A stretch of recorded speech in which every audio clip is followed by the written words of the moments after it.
Good afternoon dear students. हमारा topic चल रहा है उपभोक्ताओं की समस्याएं। लास्ट क्लास में हमने क्या किया था, उपभोक्ता की समस्याओं के बारे में जाना था। उसमें हमने कुछ समस्याएं थी वो डिस्कस की थी। आज की क्लास में उसको कंटिन्यू करते हुए आगे की जो समस्याएं हैं उनके बारे में जानेंगे।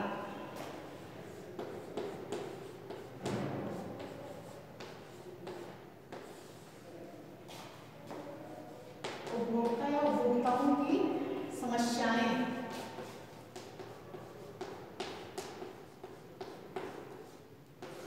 कंज्यूमर प्रॉब्लम्स क्या क्या आपकी होती हैं जब हम कोई भी वस्तु खरीदते हैं, तो हमें क्या है, बहुत सारी दिक्कतों का सामना करना पड़ता है। तो वो समस्याएं कौन कौन सी हैं उनके बारे में हम बातें कर रहे हैं कि हमारे सामने कौन कौन सी समस्याएं आती है। आज की क्लास में हम करेंगे सबसे पहले मूल्यों के प्रति अज्ञानता। 6 पॉइंट मैंने करवा दिए थे। 7वां में मूल्यों के प्रति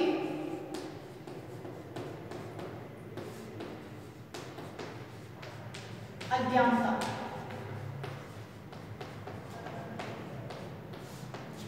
मूल्यों के प्रति अज्ञानता में हम करेंगे कि बाजार में वस्तु का क्या वास्तविक मूल्य है। इस बात का पता उपभोक्ता को कई बार नहीं चल पाता है। बहुत सारी दुकानें होती हैं, उन पर हम कईयों पर सामान लेने के लिए जाते हैं, तो किसी पर कुछ रेट बताते हैं, किसी पर कुछ रेट बताते हैं, तो उनके रेट में डिफरेंसेस होते हैं, भिन्नता पाई जाती है। तो इस प्रकार से क्या है, एक ही वस्तु के कई मूल्य होते हैं। विज्ञान एवं प्रौद्योगिकी में निरंतर उन्नति एवं विकास होने से नित्य प्रति नए वस्तुओं का निर्माण हो रहा है। ऐसी स्थिति में वस्तु के सही मूल्य की जानकारी प्राप्त कर पाना बड़ा ही मुश्किल कार्य है उपभोक्ता के लिए। घटिया वस्तुओं पर विभिन्न प्रकार की परिसज्जाएं करके उनको अट्रैक्टिव बनाकर एवं उन पे कई प्रकार के उसको अलंकृत कर देते हैं और उनके अवगुणों को छुपा देते हैं। उनके जो अवगुण या दोष होते हैं उनको वो छुपा देते हैं, उनको छुपाने की कोशिश करते हैं। उन्हें विभिन्न आकर्षक रंगों के नमूने, आकार, सजावट के अलग अलग तरीके से उनको पैक कर दिया जाता है। अतः असली एवं नकली वस्तुओं में अंतर कर पाना बड़ा ही मुश्किल हो जाता है। इस कारण वस्तुओं का सही मूल्य आंकना उपभोक्ता के लिए अत्यंत ही कठिन कार्य होता है। इसका भरपूर फायदा दुकानदार उठाता है।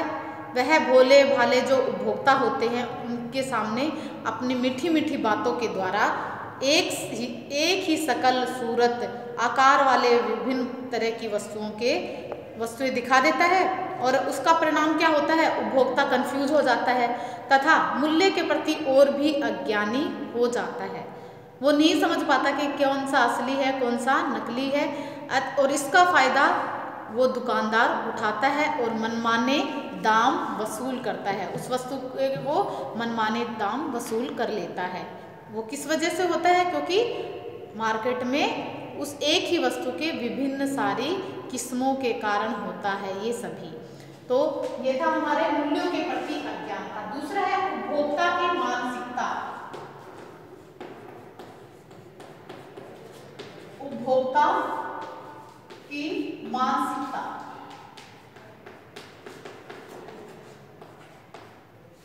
उसकी मेंटलिटी कैसी है, इसके बारे में भी, इसके कारण भी वह क्या हो जाता है, उसको समस्या आती है। अधिकांश उपभोक्ताओं का ऐसा मानना है कि महंगी वस्तुएं हमेशा अच्छी होती है।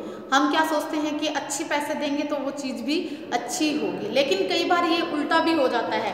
हम क्या है, कोई वस्तु लेके आते हैं और बड़ी ही अच्छी और महंगी देख के लाते हैं। उस वस्तु के औरों के कंपैरिजन में हम जो सस्ते रेट की होती है वो छोड़ देते हैं, कम मूल्य वाली, और अच्छे रेट की लेते हैं कि कहीं बाई चांस से सस्ती ले ले और ख़राब निकल जाए तो हमें उस पछताना पड़ेगा। उससे अच्छा तो है, उससे अच्छा कि हम एक ही बार उस दूसरी जो महंगी वस्तु है एक ही बार में उसकी कीमत देकर हम अच्छी वस्तुएं खरीदें। लेकिन इसके अपोजिट क्या होता है, कई बार वो महंगी वस्तु भी खराब निकल जाती है और हमें उसमें बहुत ही घाटा होता है। इसी भ्रम में महंगी से महंगी वस्तुओं का हम क्रय कर लेते हैं, भले ही उसके लिए वो ज़्यादा लाभकारी एवं उपयोगी नहीं होती है। कुछ हद तक ये बात सही भी है, विशेषकर जब हम भवन निर्माण करते हैं तो अच्छी गुणवत्ता वाली चीज़ों का ही उपयोग करते हैं, क्योंकि ऐसा होता है कि अगर कपड़ा अगर घटिया निकल भी जाए तो कोई फ़र्क नहीं पड़ता, दोबारा दूसरा ले आएंगे, अच्छा आ जाएगा, उसको 2-4 बार पहना कोई फ़र्क नहीं पड़ता। लेकिन हम जब मकान बनाते हैं तो हम क्या सोचते हैं कि मकान तो एक ही बार बनेगा, बार बार तो नहीं बनेगा, तो उसके लिए हम अच्छी क्वालिटी का, हो सके जितना हम अच्छी क्वालिटी की चीज़ों का प्रयोग करते हैं। लेकिन उसमें भी क्या हो जाता है, कई बार खराब हो जाता है, क्योंकि हमारे बुजुर्गों ने भी कहा है कि सस्ता रोए बार बार, महंगा रोए एक बार। परंतु यह बात हमेशा क्या होती है, सत्य नहीं होती है, कई बार यह झूठी भी साबित हो जाती है। कई बार सस्ते मूल्य पर भी अच्छी वस्तुएं उपलब्ध हो जाती है। अब हम बात करते हैं अगले जो है काला धन कमाने की मंशा। काला धन कमाने की मंशा।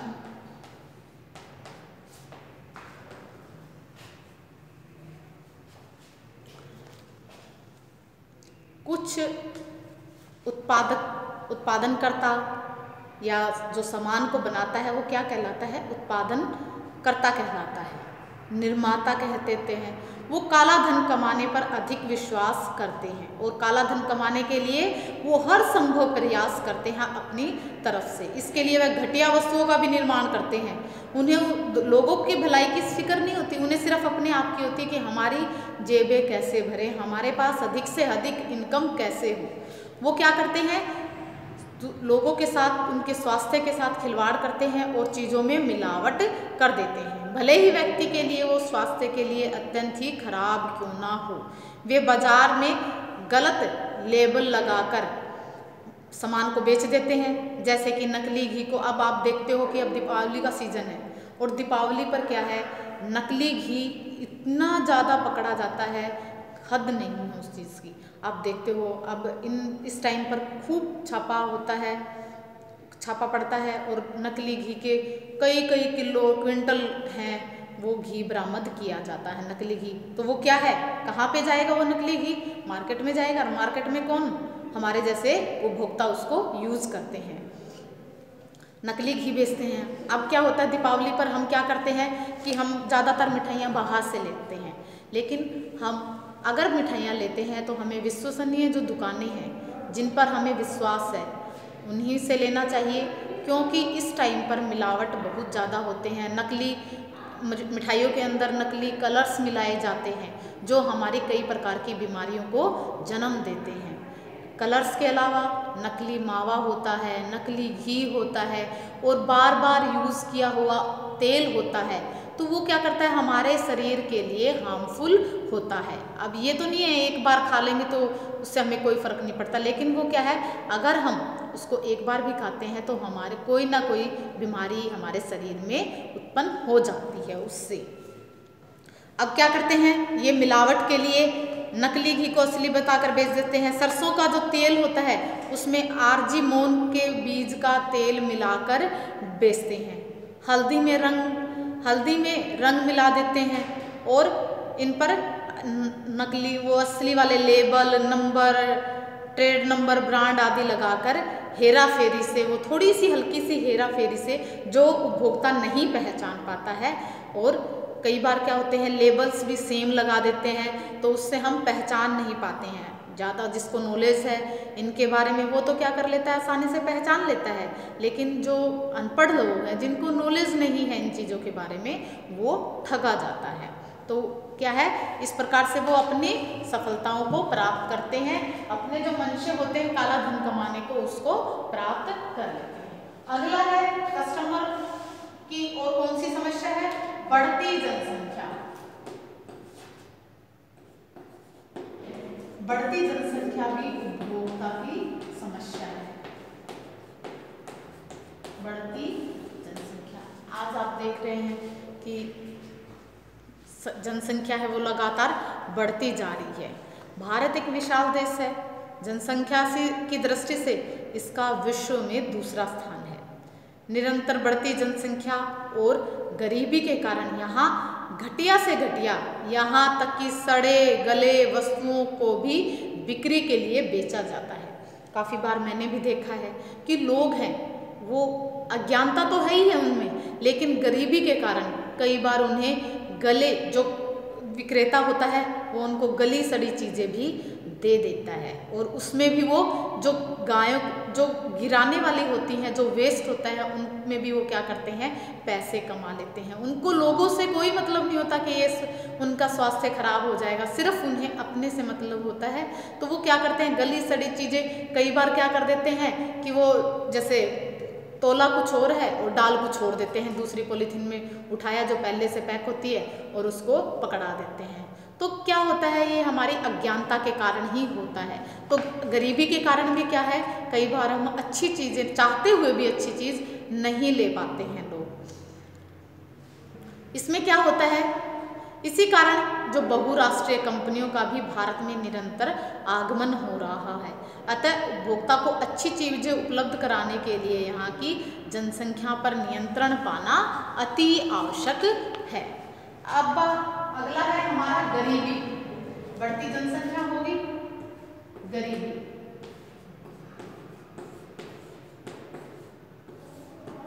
ये भी एक, अभी आपको बताया कि गरीबी भी एक सबसे बड़ा कारण है उपभोक्ता के लिए। वो क्या है, चाहते हुए भी उसे कई बार उसको नॉलेज भी होती है कि मुझे क्या खरीदना है, लेकिन एक तो जनसंख्या, मान लो उसके घर में मेंबर ज़्यादा हैं, फिर ऊपर से गरीबी ज़्यादा है, तो वो चाहते हुए भी अच्छी चीज़ों को नहीं खरीद पाता है। तो ये भी उसके सामने क्या है, एक समस्या ही होती है।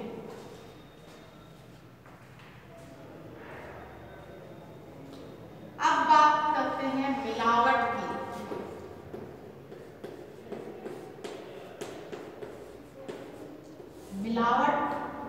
मिलावट से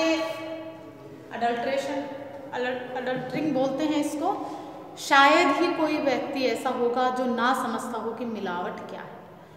अच्छी चीज़ों में घटिया किस्म की वस्तुओं को मिलाना, जो उनसे मिलती जुलती है, वो क्या कहलाता है, मिलावट कहलाता है। जैसे लाल मिर्च है, लाल मिर्च में ईंट का चूरा डाल देते हैं। धनिया होता है, उसमें जो गोबर होता है वो डाल देते हैं। आप इमेजिन भी नहीं कर सकते, आप सोच भी नहीं सकते कि इस तरह की जो विक्रेता है वो इतना घटिया काम करता है कि वो लोगों के स्वास्थ्य के साथ साथ ही वो क्या है, इतना घटिया मजाक करता है। तो वो क्या है, उनमें मिलावट के लिए हर तरह के हथकंडे अपनाता है, सिर्फ किस लिए, पैसे कमाने के लिए। वर्तमान में क्या है, खाद्य पदार्थ में मिलावट है वो आम बात हो गई है। बाजार में शुद्ध खाद्य वस्तुएं मिलना बहुत ही कठिन काम हो गया है। जैसे कि हमें कोशिश करनी चाहिए कि ज़्यादातर जो साबुत मसाले हैं उनको घर पे ला के साफ करके फिर पिसवाना चाहिए, ना कि पिसे पिसाए लाने चाहिए। क्योंकि उनमें क्या होता है, जहाँ तक हो सके जिन चीज़ों से हम बच सकते हैं कोशिश करनी चाहिए कि हम उनसे बचें। अगर इनमें मिलावट है तो आप घर पे ला के उनको साफ करें, उनमें घर से पिसवाएं तो वो ज़्यादा अच्छी रहती हैं। शुद्ध घी, शहद, पिसे हुए मसाले मिलना तो बीते ज़माने की बात होगी। आप शहद की बात करते हैं तो शहद भी अच्छा नहीं मिलता है, उसमें चीनी की मिलावट कर देते हैं। आज मिलावट वाली वस्तुओं का ही बोलबाला है, जिसका दुष्प्रभाव मानव स्वास्थ्य पर पड़ता जा रहा है। आप देखते हैं किसी भी हॉस्पिटल में चले जाएं या कोई भी किसी भी घर में चले जाएं, कोई भी व्यक्ति ऐसा नहीं है जो पूर्ण रूप से स्वस्थ है। आप किसी के घर में 5 मेंबर हैं तो किसी को कुछ दिक्कत है, किसी को कुछ दिक्कत है, सभी को कोई ना कोई दिक्कत जरूर होगी। कोई ये नहीं कहेगा कि मुझे कोई भी समस्या नहीं है। लगातार मिलावटी भोज्य पदार्थ के उपयोग से वे बीमार, निर्बल, कमजोर एवं शक्तिहीन हो जाते हैं। खाद्य पदार्थों में मिलावट से उनकी पौष्टिकता और गुणवत्ता में भी कमी आ जाती है। इतना ही नहीं, कभी कभी वे जहरीले भी हो जाते हैं तथा स्वास्थ्य पर हानिकारक प्रभाव डालते हैं। कई बार तो लोगों को अपनी जान तक गंवानी पड़ जाती है। कई बार व्यक्ति जीवन भर के लिए विकलांग, अंधे, अपंग और कई प्रकार की बीमारियों के शिकार हो जाते हैं। अतः आज भोज्य पदार्थों में मिलावट एक ज्वलंत समस्या बन गई है। जैसे कि अनाज में कंकड़ मिला देते हैं, मिट्टी मिला देते हैं, बालू, पत्थर इत्यादि मिला के बेचते हैं। गेहूं के आटे में सड़ा हुआ गला हुआ अनाज पीस देते हैं, उसके अंदर आटा अगर हम पिसाया लेते हैं। मसालों में कूड़ा करकट, ईंट का चूरा, घोड़े की लीद इत्यादि मिला देते हैं। जैसे मैंने बताया कि लाल मिर्च होती है, उसके अंदर ईंट का चूरा मिला देते हैं। धनिया पिसा हुआ लेते हैं तो उसमें घोड़े की लीद मिला देते हैं। असली घी में नकली घी की मिलावट कर देते हैं। दूध में पानी मिलाया जाता है। काम में ली गई चाय पत्तियों को सुखाकर दोबारा से चाय की पत्तियों के बीच में उनको मिला देते हैं। घी में डालडा घी डाल देते, देसी घी के अंदर। काली मिर्च में पपीते के बीज मिला देते हैं। अरहर दाल तथा बेसन में जो केसरी दाल है, जो हमारे स्वास्थ्य के लिए हानिकारक है, उस दाल का, क्योंकि केसरी दाल हमें नहीं खानी चाहिए, तो उसकी मिलावट कर देते हैं। खोया में मैदा या चावल के आटे को पीसकर मिला देते हैं। रंगीन मिठाइयों में न खाने वाले रंगों का प्रयोग किया जाता है, क्योंकि कोई भी विक्रेता है वो अच्छी क्वालिटी का अगर माल लेगा तो उसे कीमत ज़्यादा देनी पड़ेगी, और उस कीमत पर वो चीज़ें नहीं बिकती तो वो क्या करता है, घटिया किस्म की चीज़ों का इस्तेमाल करता है। चीनी में सैकरीन मिलाया जाता है।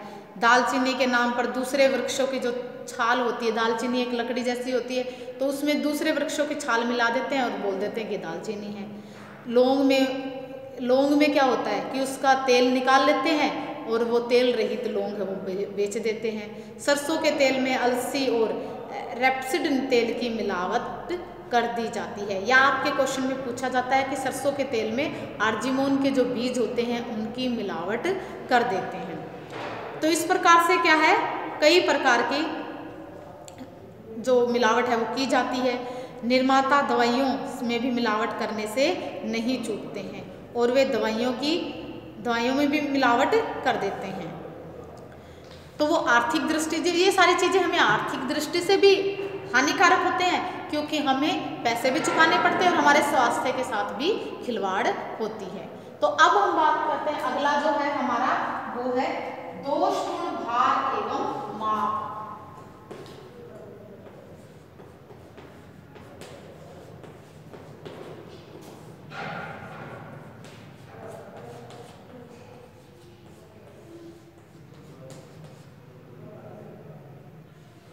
दोषपूर्ण भार एवं माप। स्वतंत्रता प्राप्ति से पूर्व भारत के विभिन्न राज्यों में भार एवं माप की विभिन्न प्रणालियों एवं विभिन्न प्रथाएं थी। आज क्या है, कहीं किलो में वस्तु को तोला जाता था तो कहीं मन में, सेर में, पसेरी या छटांग से नापते थे।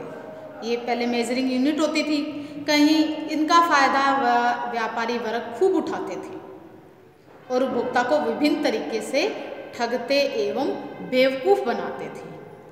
माप तोल की इस विषमता को दूर करने के लिए सेंट्रल गवर्नमेंट ने, केंद्र सरकार ने 28 मार्च 1939 में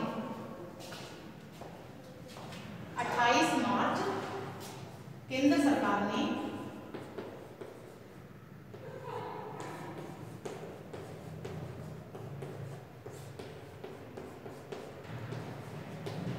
मार्च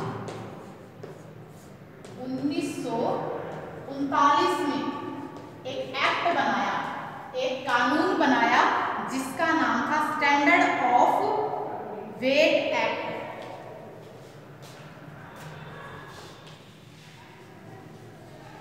स्टैंडर्ड ऑफ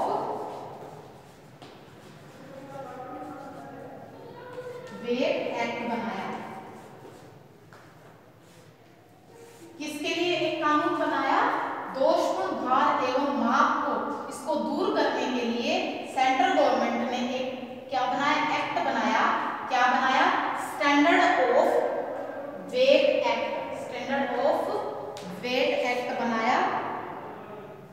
इसे पारित किया, परंतु क्या हुआ, इसका द्वितीय विश्व युद्ध महायुद्ध प्रारंभ हो जाने से यह लागू नहीं हुआ। उस समय पर क्या हो गया, द्वितीय महायुद्ध हो गया था और क्या है, ये शुरू नहीं हो पाया। फिर इसे जुलाई 1942 में इसे पहली बार सन 1942 में 1942 में इसे फिर से लागू किया गया। इसको पहली बार प्रभावपूर्ण तरीके से पारित करके क्रियान्वित किया गया है, यानी इसको शुरू किया गया। इसको स्वतंत्रता प्राप्ति के पश्चात संपूर्ण देश में एक से भार एवं माप का चलन हुआ। दूध, घी जैसे जो तरल पदार्थ होते हैं, आप देखते हैं उसे किस में मापते हैं, लीटर मिलीलीटर में मापते हैं। वस्त्रों को किस में मापा जाता है, गज या मीटर में मापा जाता है। जो ठोस वस्तुएं हैं, अनाज है, दालें हैं, चावल है, चीनी है, उनको किलोग्राम या क्विंटल में मापा जाता है। टन में भी मापा जाता है इनको। तो अलग अलग जो चीज़ें हैं, ठोस, द्रव, तरल, ये इनको अलग अलग उसमें मापा जाता है। ये यूनिट क्या कर दी, यूनिवर्सल कर, इसको पूरे इंडिया में लागू किया गया कि इन्हीं यूनिट के माध्यम से, इन्हीं को लागू करके इन्हीं पर क्या बेचा जाएगा, तोला सामान है वो इन्हीं के उसमें तोला जाएगा। कि दूध है तो वो लीटर में तोला जाएगा, मिलीलीटर में तोला जाएगा, और अगर अनाज है, ठोस है, तो उसको किलोग्राम, क्विंटल या टन में मापा जाएगा। तो इस प्रकार से कपड़ा है तो उसको हम मीटर में या गज में मापेंगे। तो इस प्रकार से क्या है, ये सब उपभोक्ताओं को बड़ी आसानी से क्या होते थे, परंतु क्या है, निर्माता इतना होने पर भी उपभोक्ताओं को ठगने से जरा भी नहीं चुके, क्योंकि वो तो अपने तरीके निकाल लेते हैं उनको ठगने के लिए, और वो उनको बड़ी आसानी से बेवकूफ़ बना देते हैं, और उपभोक्ता को इस बात का पता भी नहीं चल पाता कि वह कहाँ ठगा जा रहा है। आप देखते हैं कि अगर कई बार आप मूवी वगैरह में भी देखते हैं, कई मूवियों में भी है कि तेल डाल रहे हैं, जैसे राशन मिलता है गरीबों के लिए, जो राशन होता है, तो उसमें भी वो क्या करते हैं, हेरा फेरी करते हैं। तो उसमें क्या है, नीचे की ओर जैसे लीटर वाला जो होता है, उसमें उसका जो नीचे से क्या है, ऊपर की तरफ उभार लिए होता है, जैसे वो कीप वगैरह होती है, तो उसमें क्या है, फ्लैट होने की बजाय यहाँ पे क्या हो जाता है, ऐसे उसको ऊपर की ये वाली जो चीज़ है सेंटर वाली, इसको ऊपर उठा के, यानी उसमें क्या आएगा, कम मेजरिंग होगा। कई बार लीटर में दूध मापते हैं तो वो लीटर में क्या है, कम पूरा डालने की बजाय क्या होता है, उसमें आधा थोड़ा बहुत वापस रख लेते हैं, फिर उसको दोबारा डालते हैं, दोबारा भी ऐसे कर लेते हैं। किलो जो उसमें जो उसकी मेजरिंग जो यूनिट होती हैं, जो नाप तोल के लिए जो बाट वगैरह यूज़ करते हैं, वो हल्के पूरे एक्यूरेट स्टैंडर्ड के नहीं होते, स्टैंडर्ड साइज उनका होता है, स्टैंडर्ड जो वेट होता है वो नहीं होते, क्योंकि वेटिंग जो बाट वगैरह होते हैं उनका भी क्या करते हैं, स्टैंडर्ड्स होते हैं कि हाँ ये 1 किलो का है। तो कई बार क्या करते हैं, जनता को नॉलेज नहीं होती तो वो भी हल्के होते हैं, कई बार तराजू के नीचे भी वजन रख लेते हैं। तो इस प्रकार से क्या है, उनको कई प्रकार से उनको ठगा जाता है। तो ये थी हमारे आज का उपभोक्ताओं की समस्या। इसमें कुछ समस्याएं और भी रह गई है, ये क्लास काफ़ी लंबी हो जाएगी, इसलिए हम आगे की क्लास में करेंगे। आज के लिए इतना ही। Okay bye, have a nice day student.